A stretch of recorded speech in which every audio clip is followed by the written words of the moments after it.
How are you all? Hopefully you are fine. As you know that we have started chapter number 5, atom, molecules, mixtures and compounds. Today we will discuss about compound. What is compound? In Urdu we say compound meaning murakkab और compounds मुरक्कबात होते हैं. I have written here compounds, it means murakkab. When two or more elements combine chemically in a fixed ratio, जब दो या दो से ज़्यादा elements कीमियाई तौर पे आपस में मिलते हैं और उनकी रेशो फिक्स हो, एक फिक्स रेशो में वो कंबाइन करें, तो उसे हम क्या कहते हैं? कंपाउंड कहते हैं. For example here you can say hydrogen and oxygen atom, hydrogen gas and oxygen gas combine and form water molecule. Now in water molecule you can see that there is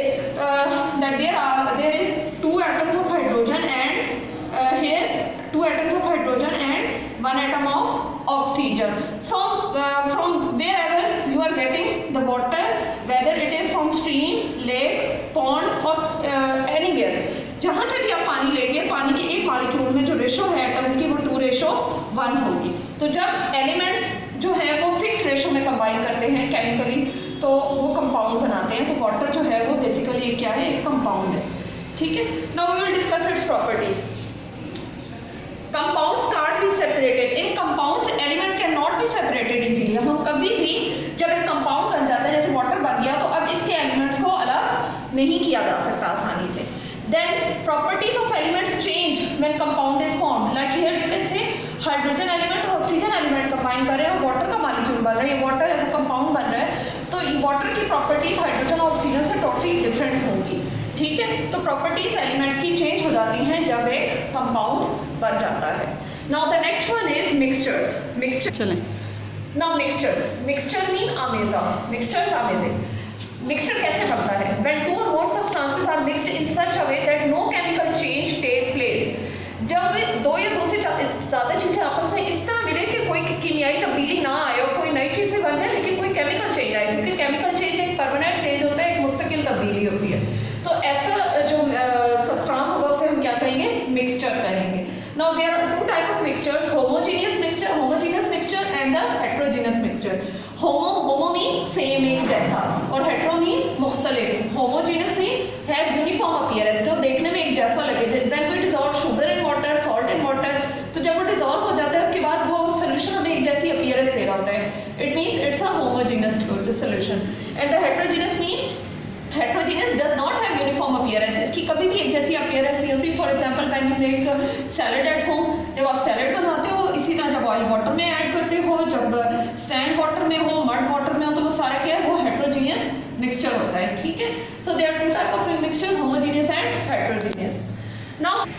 now separating mixtures. Separate mean अलग करना, mixtures mean amazing हो. Now there are 3 different methods of separating mixtures: filtration, sublimation and distillation. In filtration we use filter paper और cloth. filter paper एक खास किस्म का कागज होता है, उसके जो पोर्स होते हैं, सुराख, वो बहुत छोटे होते हैं कि वो दिखाई नहीं देते, जैसे कि किसी कपड़े में. तो अब in filtration process what we will do? We will separate insoluble solids from solution और सॉल्वेंट. लाइक अगर आपने वाटर में सैंड या मड ऐड की है या उसके अंदर और इनसॉल्युबल चीज़ें हैं तो उनको आप फिल्टर पेपर से अलग कर सकते हैं या क्लॉथ से सेपरेट कर सकते हैं. ठीक है. इसी तरह बिल्कुल जैसे घर में हम चाय बनाते हैं तो हम चाय को स्ट्रेन करते हैं, तो उससे क्या होता है कि चाय की पत्ती अलग हो जाती है और चाय हमें फिल्टर होके मिल जाती है. So it's the filtration process. Now the next one is sublimation. Sublimation is the process in which solid directly changes into vapors. कुछ सॉलिड्स ऐसे होते हैं जो हीट अप होने पर वेपर्स में चेंज हो जाते हैं, लिक्विड में तब्दील हुए बगैर, और जब उन वेपर्स को कूल किया जाता है तो वो दोबारा से सॉलिड में कन्वर्ट हो जाते हैं. इस प्रोसेस को हम सब्लिमेशन कहते हैं. और इसकी एग्जांपल मैं आपको नैफ्थलीन से दूंगी कि जो वाइट कलर की टैबलेट्स होती हैं, गोलियाँ होती हैं गोल गोल, जो हम रजाइयों में और गर्म कपड़ों में और रखते हैं, तो वो नेक्स्ट सीजन में जब हम उन्हें निकालते हैं तो वो वहाँ पे मौजूद नहीं होती. तो वो क्या होता है, बल्कि उनकी सिर्फ स्मेल आ रही होती है, वो वेपराइज हो जाती है, वेपर्स में चेंज हो जाती है, सब्लाइम हो जाती है. ठीक है. और sublimation, okay, now in sublimation in your book examples are given: iodine, ammonium chloride, camphor and naphthalene. These are the examples of those compounds which can sublime, which can vaporize easily. ठीक है. Now next topic is distillation. In distillation we separate 2 or more liquids. कैसे हम 2 या 2 से ज़्यादा liquids को separate कर सकते हैं?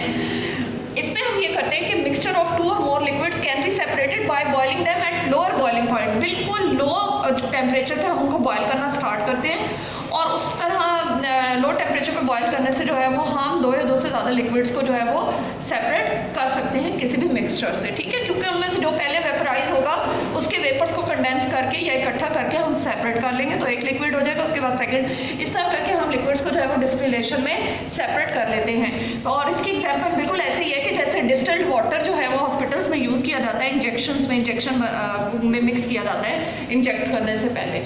और same in case of crude oil, जो खाम तेल है वो भी मिक्सचर होता है, पेट्रोल का, तार का, गैसेस उसमें मौजूद होती हैं, तो उनको भी डिस्टिलेशन के प्रोसेस के जरिए सेपरेट किया जाता है, ठीक है। Now the next topic is chromatography, and in chromatography we will discuss paper chromatography, but first you have to understand what is chromatography. In chromatography is basically a method in which we separate colored components, जिसमें हम colored components को किसी भी mixture के colored जो part है उसको हम अलग करते हैं, ठीक है, colored हिस्सों को वन बाय वन, तो वो क्रोमेटोग्राफी का मेथड होता है। और इसमें एक स्पेशल पेपर यूज़ किया जाता है जिसे क्रोमेटोग्राफिक पेपर कहा जाता है। In paper chromatography special paper is use to separate coloured components यानी रंगीन हिस्सों को अलग करने के लिए खास किस्म का पेपर इस्तेमाल किया जाता है, इसीलिए इस मेथड को हम पेपर क्रोमेटोग्राफी कहते हैं। As I told you that in paper chromatography we use special paper and it works for soluble dyes. This method only works for soluble dyes, उन dyes के लिए जो हल हुए होते हैं सॉल्वेंट में, like in food and pen, जैसे पेन की इंक है उसके कलर्स को सेपरेट किया जा सकता है या फूड कलर्स को, but not dyes and clothes. लेकिन जो कपड़ों को रंग दिए जाते हैं या कपड़ों पे जो रंग होते हैं उनको अलग नहीं किया जा सकता, वरना तो जाहिर है फिर हम कोई भी जो है वो लिबास ना पहन सके कि पानी लगने से जो है उसके कलर फैल जाएंगे, तो ऐसा नहीं होता। सिर्फ पेपर क्रोमेटोग्राफी का मेथड जो है वो सॉल्युबल डाइज के लिए यूज़ किया जाता है, ठीक है students. Now in your homework you have to learn long question number 2 and 3 means कि ये आपका लॉन्ग क्वेश्चन कंपाउंड का क्वेश्चन है, and then sublimation and distillation, these 2 long